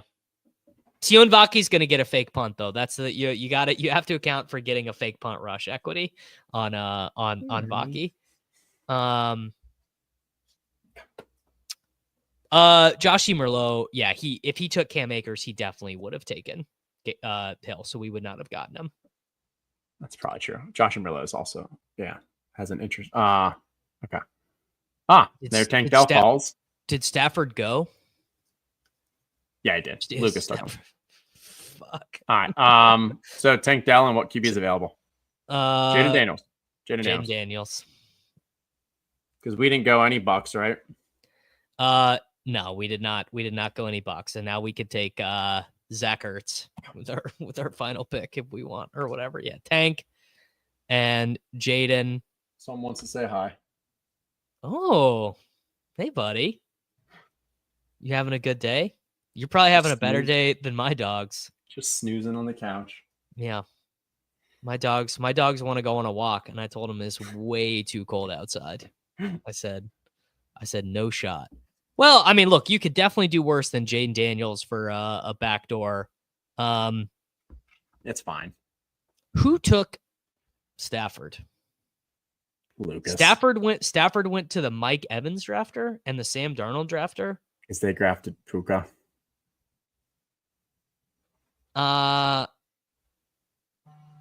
Where did Baker go? Did Baker go undrafted? Oh, did we get... Okay, we got a little confused in all of our talking. We were talking... Stafford was last round. Yes, we drafted Kyron. But remember, we were looking for Stroud. But Stroud is the one who went earlier. Stroud is who we were going to stack. Correct. Stafford, I think, was a combination of thinking last draft, but then also maybe remembered Kyron for a second. Yeah. Stroud is the one we were going to stack here. And just once Stroud went 38 or whatever that is. Yeah. We didn't actually want Stafford. Stafford would have been a bad pick on this team. Yeah, and now I guess we actually have enough Ravens that theoretically in a cruel world. Oh, actually no, we're never mind. We're a Raven short, so I'm wrong anyway. This is Detroit Baltimore, and Jaden's just gets us through the first round, and maybe he'll first round. Get lucky. Look, you never know. I would be scared to ever do a stream stoned. I know some people ETR. I'm reading a comment. I'm sure some people do it. Feels like tough business. Yeah, feels like what I definitely would not want to be doing either. I don't even think I'd want to be drafting. But then again, I have some friends who literally can't play golf, not it. And for me, if I was trying to golf while playing, I just would be horrible. Golf, would not be making contact. What's that like, brother? It's not been warm enough to golf here in weeks. I wanted to months ask you, honestly. How would you say your golf game was leading up into winter? Honestly, I'm actually terrible right now. I have given up so much flexibility and mobility to lift more that it's been really bad for my golf game. Majority of lifting and golf just don't go well together. Obviously, if you're a professional, you're doing it right. But yeah, that flexibility you lose, or the soreness of after lifting, it definitely hurts my golf game. I've lost I was doing PT for a while. I've lost compared to when I was 25, 26, 27, I've lost 15, 20% range of motion. So, and also I'm 32 years old, so I'm not a spring chicken anymore. But my short game is kind of always what was better. I mean, I'm not a very good golfer. I'm high 80s, low 90s when I play most of the time. That's not bad. But I was like 90s, 95 all summer because my short game is totally left me more or less. We have a no badger in the room. Who knows? Anything could happen right here, Justin. Yeah, I've lost like a half of a club's worth on my errands over the past probably 5 years. And like it's a very noticeable, kind of wake up that like, yeah, you're getting old, Justin. All right, Jalen Hurts. We get the ETR 1.5 at or the ETR 1.2 at 1.5. Yep, I like that. Not expecting I was inverted to want to do something in grabbing AJ Brown. So and he'll have Goff and Amon-Ra. So it sounds good. Yeah, Patrick Barnes YouTube. It's Justin knows Patrick Barnes YouTube well. I do. We had a fun weekend in the mountains in Colorado over the summer, getting to hang out a little. It's a running joke that he is just always drafting when I'm on stream. Do you want AJ Brown or Derrick Henry? AJ Brown. So just talking through this option, I don't think you're obviously getting uniqueness by going with the Derrick Henry, and because we have the Jalen Hurts, like we're not getting the Saquon. But I think the optionality it's giving you by going Jalen Hurts, AJ Brown for where you want to take the rest of the draft is better. Otherwise, if you go Henry, you're just locked into Philly, Baltimore, and you're fighting Baltimore. Correct. Like Lamar. Yep. I agree and with that. Fighting the Saquon team. And it's like I don't know if it's a thin bet, but like you're just saying in the Super Bowl AJ or Derrick Henry scores more points than AJ Brown, despite the fact that we have Jalen Hurts. It's a 2v2 though. It's Derrick Henry and Nelson Aguilar score more than AJ Brown and Kenneth Gainwell. Yeah. Goats card. Why are some long drivers yoked? I think almost all of them are. And all of them are. Yeah. Long drive comes down to two things. What is your swing speed, and then as a result, what's the ball speed? Like, so how fast are you swinging, and how solid is your contact that gets you that ball speed? And yeah, the stronger you are, the faster you're going to be able to swing. But for the majority, I was going to make up a really large percent. Let's just say it's somewhere 90. The majority of people who are like lifting weights, you're not really, unless you're specifically doing it as speed training for golf. It's your fast twitch. If you don't train your fast twitch leaves you fast, particularly when you get into your 30s. And you can Google like swing speed training, and there's some really cool stuff out there. Yeah. But it's a very specific way to lift. So I think we can do Pacheco or Shakir. Definitely Pacheco. Pacheco. Can we see what? So I was inverted, went Detroit, just confirming. Yeah, St. Brown. Goff. Okay, so if we go Pacheco, he should be going Buffalo. And the reason why he shouldn't be going Kansas City, as we said before, is because we were always going to be blocking him. So any Chief player that falls, we get him before him. And we're not going to have an interest in fighting him on Buffalo. Yeah, he could also do Jacobs and do double NFC. And then who is he stacking? Who's in the other side? Yeah, he's gonna do Buffalo. Yeah, he made the right decisions with both of those. Do you want Kelsey? Do you want Andrews? Do you want Nico? No, definitely Kelsey. Yeah. There's a world in which neither of these two teams get the 1 seed. And if that's the case, then we just want to have as strong of Philly Casey as possible.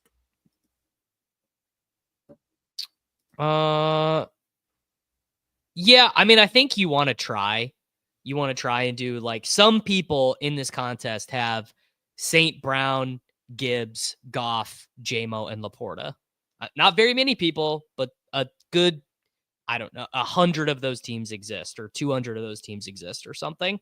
So you do probably want to try and push it every once in a while, but you just have to accept that some of those teams are going to be Justin Herbert, Lad McConkey stacks, and you're going to be those teams are not gonna get you your $3 back, and they're probably not going to win first place either. Patrick Barnes YouTube does have a YouTube, but he doesn't post on it anymore.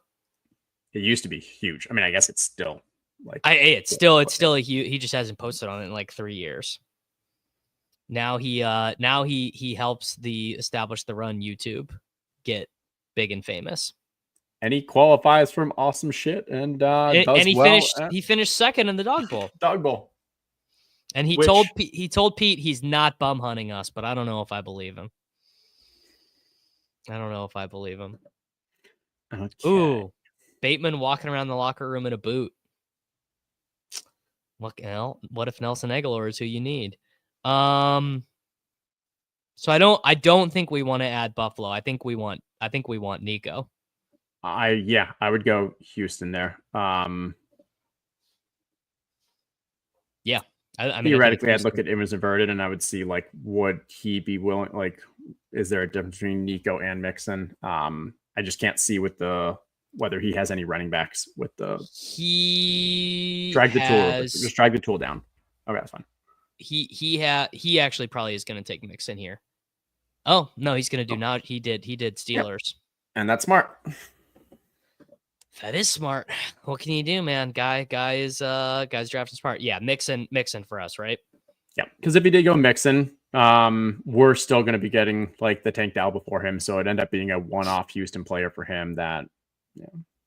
Yeah. Now, Hurts is what is he? Here I can pull it up in the tool. So if Detroit's 53% for the bye, so the Eagles are like 30% ish. For the bye. We have to get the bye, we have Eagles 35%. So do you want to take Stroud on this team? Probably not. If it gets to like the last round and we're make a decision, sure, but I'm not fighting for it. But I do want to take Tank Dell at some point. Yes. And that gives us a better chance that Stroud maybe falls to the 10th. Can we look at our team real quick on the side? Yes, we have Hurts, Pacheco, Mixon, AJ Brown, Travis Kelce, and Nico. So we have 2 Chiefs, 2 Texans, 2 of everything, 2 Eagles. Yeah. Okay. I want to get more Eagles. Do we have? I assume they're all gone though. Yeah, it's Calcaterra, Dotson, Gainwell. Yeah, I would throw a Gainwell in this. Gainwell. I agree. Yeah. Gainwell, I think we take Tank first, right? No, I'd go Gainwell. Or do you want Hollywood? I think Gainwell is pretty important for this. I agree. Yeah. You just that's a good strategy tip actually, is when you have this permutation where you have only opposite conference running backs. It's very important to get it. If you do this with the Ravens, to get Justice Hill. When you do this with the Eagles, to get Gainwell, because we have 2 conferences represented at wide receiver. You obviously want to have the ability for to field a full team. So you want Gainwell there. We're also playing for an Eagle that doesn't have Barkley, and so Gainwell is the perfect leverage against that. Yeah, and there's still enough weeks in the regular season and in the playoffs that Barkley could get hurt. Before we do Tank Dell, we're also playing for those Chiefs. Yeah, I think Hollywood, and there's such a better chance the Chiefs make it before Texans to the Super Bowl. So I like Hollywood. Yes.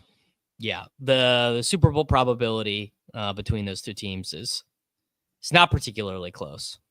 Yeah, and I think we're still going to be able to get Tank if we want him. I think, I mean, another Texan has not been selected, so we have 3 Eagles, we have 3 Chiefs, and we have 2 Texans with Tank Dell earmarked.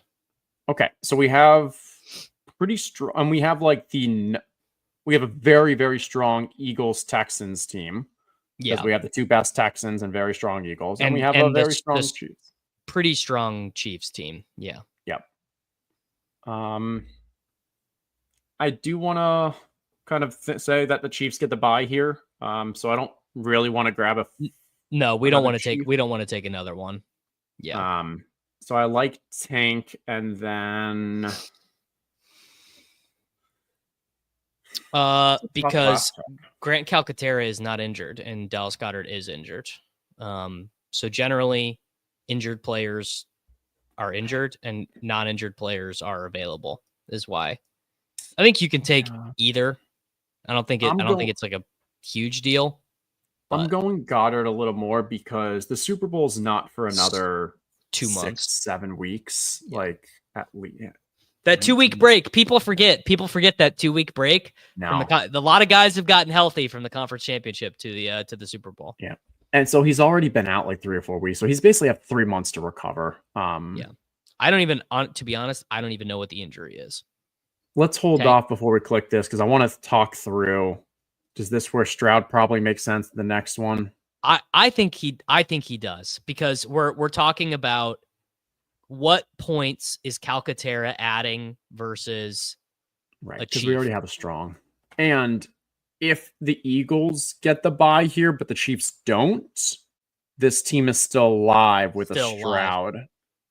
Because we only have 3 Eagles. Yeah, which is this is where the second quarterback, even when the buys are not assured, makes some sense, because you're talking about the expected value of what Calcaterra adds or Goddard adds in a theoretical Super Bowl versus CJ Stroud taking this team from potentially being worth $0 to being worth $3 in round 1. There's also something that I think it's your quote. I like to think about thinking. That's Jacob. I just copy that from Jacob, but I do say that a lot. That's fine. So something I've been thinking about is there are some QBs that are almost always 1 QB drafts. Lamar is a great example for this year. The people who are normally taking another QB with Lamar are not drafting well anyways. So like those aren't the ones we're competing against. Yep. So I do think there's actually some strong times to take another QB with Lamar, because the teams that are taking Lamar and doing it with 1, there are some games that Lamar wins and he only gets like a 12 or a 15 or something. And in those years, so many Ravens teams are going to be knocked out because their QB did virtually nothing. And I think if you're then able to, you're playing for this weird scenario where the Ravens make it to the Super Bowl, but Lamar has a really bad game, and you're taking another QB that is building a strong strategic team that has the, playing for the Super Bowl, but giving you an extra out for protecting you against maybe that first or second week. I think that's a unique way to get like a rare team to the finals.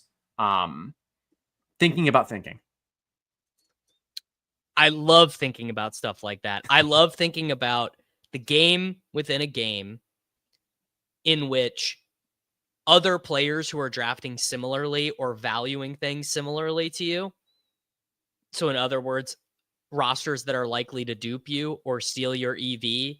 How can you maintain your same GTO principles while also having your team succeed while those people who are in a similar cohort to drafting as you fail?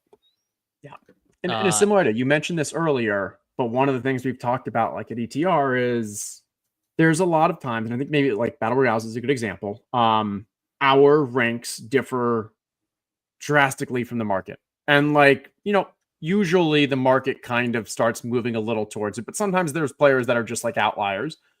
And the people who are drafting a lot of the ETRs, they may be getting like a unique piece that compared to the larger field is very unique, but that player is very commonly being drafted with the other ones that ETR is ahead of.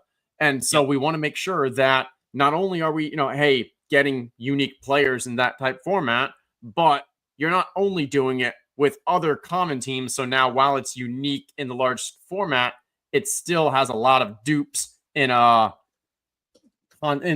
that concentration of ETR drafters. Like that similar that just knowing here. I just think about this all the time. Knowing what ETR, even if you're one of these people that's like, Michael Leone's an idiot, which you'd be dumb to think that. I mean, Leone's like one of the he is amongst the people with the most teams remaining in Best Ball Mania. But even if you said ETR gives bad advice, you can't win, just copy and pasting ETR, you would truly be an idiot to not know what ETR was projecting in this stuff, because a huge chunk of the field is using established to run information. You simply must be I was actually talking about that with Drew the other day, where like with the NBA prop stuff, there are people who have to subscribe to the NBA prop stuff, not because they think, Dink and Gallagher are the sharpest people of all time and the ETR team. But just for market-based reasons, they have to know what ETR is pushing, and it's like that totally exists for fantasy football and fantasy basketball. And yeah, there's a story of someone who worked at an opposite sports book, meeting an ETR guy in the sauna and finding out that the ETR guy worked on like the NBA props, and the sportsbook person got really pissed and like just wouldn't couldn't enjoy the sauna anymore and walked out. I skipped the sauna today. I did a 2-mile run instead of the sauna today. I felt honestly terrible. Honestly, just would have preferred my time in the sauna again. Brian, I've told this story. Actually, I told this on the members only Swolecast. I quote unquote coached a guy in the 2015 DraftKings NBA, no, the 2014 DraftKings NBA championship. And basically I sent him the team that won the championship. It was, we took a risk on Caron Butler. He was minimum salary. It allowed us to fit Andre Drummond and Russell Westbrook in. Russell Westbrook got credited with a triple-double when he didn't actually get the 10th rebound, and we beat Andrew Wiggins by 1 spot, but Wiggins actually should have been the rightful winner. Never. Yeah, he was telling me he's got a lawsuit that's still in play, but it's still pending against Stats Inc. Yeah. This is actually good. Maybe we answer this after we make this pick, but the limiting on Bills players. Do you want to do Gibbs, Barkley, or Lamar? Let's go Lamar. We haven't done a Lamar yet today. We have not done a Lamar yet. I probably would do Lamar anyways. So like there's this really interesting wrinkle, and I guess you can't do it as much anymore, but last week you could just straight up take 10 Bills. You could take Josh Allen with your first pick, take 10 Bills. You were like, oh, they're not getting the bye because they're going to lose to the Lions, and everything is going to be, dude, think about if the Lions win that game, the seeds are set.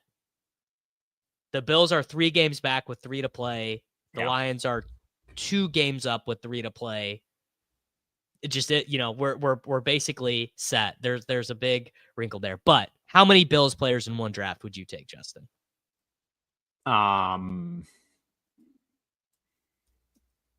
Yeah, I don't think there's a true limit, because if I'm going like for a Bills-Lions Super Bowl, and maybe I start off with Josh Allen and Jameson Williams, and maybe I get Sam Laporta, and like those are my only 2 Lions, I'm perfectly okay just saying, okay, the other 8 are Bills. I think that there's a little recency bias right now with this Bills, like Brian Kelly's comment about like, well, the Bills pass catchers, Josh Allen gets all the points. I think that's too much recency bias. I think there's a lot of times that Khalil Shakir gets, like, it's spread out, that you get a couple guys with multiple touchdowns. I think the Ty Johnson was really matchup dependent upon the Lions and playing against that secondary. But yeah. Wow. This is a rare start these days. Henry Lamar? How's that rare?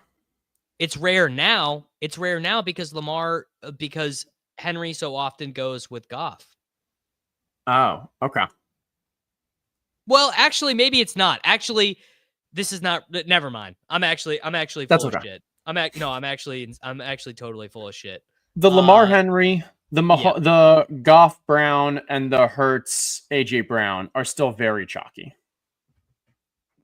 But the later you draft in the first round, the easier it is to get them. I don't actually. Is this true? You have to draft players from 2 teams. I've not tried to draft 10 Bills, so I don't know if that's true. Yeah. You could probably do it on draft. Never mind. Actually, guys, I'm wrong. You can draft 11 Bills on DraftKings. I guess you can. You might be able to 12. We'll see. Someone challenge. If someone can show me a 12-person DraftKings or a 10-person Underdog, I would guess that Underdog you definitely cannot, because that seems like it coded into their other stuff. Yeah, and I mean that's the way it works in salary cap DFS. You can't take all. You have to have at least 3 teams in salary cap DFS. Flat 3 teams or 2 games, just 2 games, and not even that, because you can do showdown now. Zay Flowers goes. I hate you. So do you want Jacobs or Jones, or do you want Nope. So I will not do Jones because we don't have Justin Jefferson, and there's too many teams that already have all of the Minnesota guys. So you want JMO? Oh no, I'd go Jacobs. Okay. Yeah. Let's go Baltimore, Green Bay Rams, or Baltimore, Green Bay Bucks. This, dude, the thing is the very nice thing about drafting. Also, this is just another funny thing. But if Lamar like finally shakes the Steelers bogey, I believe the last Steelers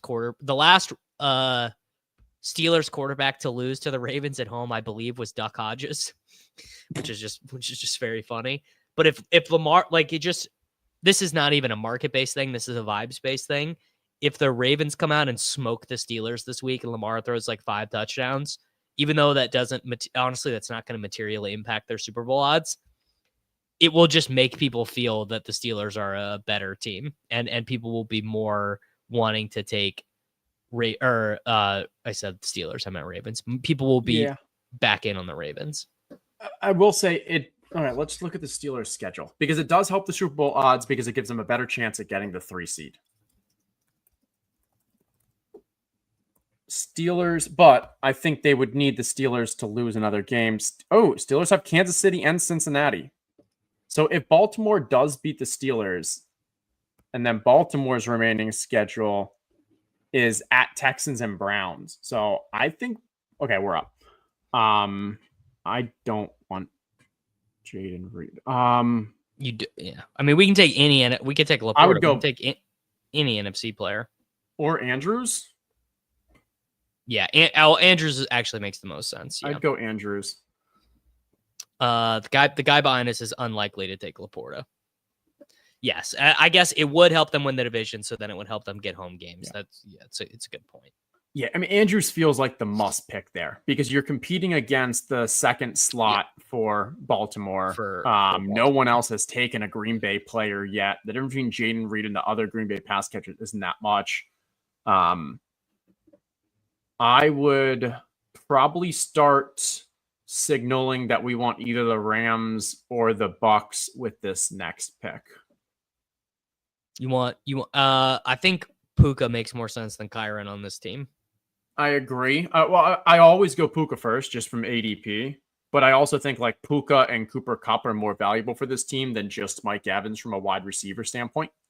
Like we have the strong running backs. I like the Bucks, Bucky, Rashad, Evans. If you need running backs, Rams, Puka, Cooper, Kyren if you need the wide receivers. Man, people are going to be really mad when Rachaad White is who you need to advance in round 1 and not Bucky Irving. That'll be a real people are mad situation. Kyren goes, so we do Puka, or because there's a Rams player to our left, do you want to change tack? I'd go Evans. Yeah. And go for the Bucks one. Yep, I think you're right. I don't think Mike Evans is going to be a 2-3 turn pick because he's going to be 31 years old. And Godwin's going to be a free agent. Jalen's not going to be the only Jalen can't be. No, actually, he's going to be 32 next year. Mike Evans. Yeah. Mike Evans is older than Cooper Kupp, and Cooper Kupp we've already written Cooper Kupp off. We've said Cooper Kupp done, dust, send him to 0. So would this be year 8 of 1,000 yards? If he gets it this year, it'll be year 8. And he's tied with Randy Moss for the only ones I think to have 7. Oh shit, no, dude, I'm wrong. This will be year 10. This is year 10. Okay, so he already has 9. Yeah, and I think he's tied with Randy Moss or something like that. It's Moss or Jerry Rice, one of the two. It's definitely possible. Sure, but not 2-3. Like the risk, you're just not getting the upside at that 2-3. Okay, you did. I wanted to take the next question from Terrence. I think you and I both think it's kind of the Bucks. So I'm 100% positive it's the Bucks right now because the Bucks are 91% to make the playoffs and the Rams are only 60, and that plays a major role in who's more likely to have 2 playoff games. Now, tell me that the Bucks and Rams are both 100% in the playoffs, then it's probably the Rams. Pretty close. Yeah, pretty close. Yeah. All right, we can get rid of Puka because we want Bucky. Puka. We still have the Packers situation. I'd probably now grab that Jaden Reed. There you go. There you go. Snapped Okay. off. We don't really need Justice Hill on this team, but that's probably a decent one to keep an eye on. I like Bucky here. Yeah, I think we want Bateman and Likely on this team, probably. Where are those guys? Bateman is coming up. He's wide receiver 23. Likely is, I think, wide receiver 32. Off the top I don't of my think head. we need Likely on this team. We can keep an eye on him, but I wouldn't prioritize it as much as I like Bateman. Likely, ETR has always been Bateman slaps. That's true. That's fair. Hey, it paid off once. Hey, dude, he smashed last week. Yeah. The Likely stuff has not looked good recently, and it seems it's probably similar to the Tony Pollard last year. Like, as Mark Andrews got more healthy from this injury, even though like Likely's snap share hasn't completely changed, he's just not getting the first looks. He's not getting the kind of action. He ran more routes each of the last 2 weeks than Andrews, but his first read target share is like 0. Yeah. Yeah, I think I'd be curious about honestly, I think Bateman is who we take here. Because I don't care about the difference between Watson, Dobbs, Kraft, or Wicks, honestly. I agree. Wicks is definitely last of that group, but like you could take him. Yeah, I'm a little pissed at the Kyren drafter. Like, you can have Kyren if you're going to reach on him, but come on, you got to grab Puka as well. You can't just let Puka keep sitting here. This guy is not. Here it is. Zeitlo's got to go Puka right here. I think this is a no badger. He could be doing anything. Okay. That's fair. I think that's fair. Right now, I don't even know if he's drafting towards a complete. Yeah, he's not drafting a complete team. He's just vibing. I wasn't even paying attention to it. Yeah. Yeah, he is just vibing. Yeah, I think we take. I mean, shit. We could for sure, Bateman. Yeah. Yeah. I mean, if Puka's available the next one, then we can consider it. But this has to be Bateman. Yeah. I'll tell you what. Here's a big structural advantage for Lamar, and why, even if the Super Bowl market is lower on him than the underdog market is, never having to take a second quarterback with him unless you want to in the 10th round, because you just know he's not getting the 1 seed, is like a decent structural advantage. It really is. And he's the type of quarterback that scores a lot of points. It's not like a Goff or a Mahomes. Because even if Mahomes you knew was the 2 seed, you still don't. You still might want to take a second quarterback. Right. Can we get a team check, please? Yes. We have got. Oh shit. We have got Lamar Jackson, Derrick Henry, Josh Jacobs, Bucky Irving, Mark Andrews, Mike Evans, Rashad Bateman. 4 Ravens that I feel pretty good about. 2 Bucks, 1 Packer. I don't think we need any more running backs. I don't think we need any more QBs. We could maybe decide to do a last round Jordan Love or Baker, but I think we probably just go like 8, 9, 10, 3 picks. I think we probably go 2 Packers pass catchers, and I'd be willing to do 3. At least start with 2. Yeah, we could do 3. Final round could just be pick an advance rate piece. Final round could be Justice Hill. Final round don't need an advancement piece because all these guys are playing in the wild card round. Yeah, shit. I guess that is true. Final round could be Jalen McMillan. Yeah, right. I think that there's enough players on these 2 teams, Packers and Bucks, that could be more valuable than trying to bring along a Love or a Baker. Yeah. Yeah. And the thing is like some of them are going to be so far, like Jalen McMillan, Dobbs, Kraft, likely. Which one? I like Dobbs, and I probably like Kraft as our next pick. So like another thing that is at play in these games is like dupe chances are very high. So like in a world where the Buccaneers make the Super Bowl, the dupe you might think, oh, like the Bucs are not that. No, the Buccaneers making the Super Bowl is dupe fucking central because there are 3 players getting drafted on the Buccaneers: Baker Mayfield, Bucky Irving, and Mike Evans. So if you show up with a Cade Otton or Jalen McMillan and they happen to outscore Bucky Irving in that game, it's actually sick. You gained a shit ton of leverage. Is Rashad White available? I assume yes. Yeah, that's probably because what's we got 3 Packers and 2 Bucks. Yeah. So I think another Buccaneer is actually, yeah, any of these guys is fine. We got 7 seconds. I'd go Rashad. Yeah. But to your dupe story, as we say, like if Baltimore, Green Bay, or Baltimore, Tampa are in the Super Bowl, there's going to be a bunch of both those teams. So, yes. And that's where I think there's 2 different kind of strategies there. One is you go for the lower owned player, like that said. I think Rashad's kind of low owned, but also the Jalen, also like those. Or that is where you could go with the Jordan Love or the Baker, because most of the Ravens teams that have Lamar going there aren't going to also have that Love or Baker. So in a world where Derrick Henry gets 3 touchdowns and Lamar has a 12-point game, and now it's not nearly as chalky in the finals because so many of those Ravens teams died, you now are getting through a more unique team. I got to roll out after that one, but yeah. Herzig, man, tell the people when your big board ranks are gonna be posted and what they can get over at. Didn't they launch the tournament last year, like the week of the Super Bowl? I was gonna say it's gonna be before the Super Bowl. I think it was the week like that week off in between, maybe where the Pro Bowl was. And I don't know if I was the big board, if there was even something before that, but I'm excited for. I honestly I enjoy the drafting part. Oh yeah, at least the beginning of it. When we start getting into July and such, obviously it becomes really tedious. But the beginning of the drafting aspect, and that's why I love the big board. That's why I love the rookies and sophomores so much, because it's so more of kind of thinking about thinking, what is the actual strategy, figuring out what the meta is. By the time we get to June, July, August, I've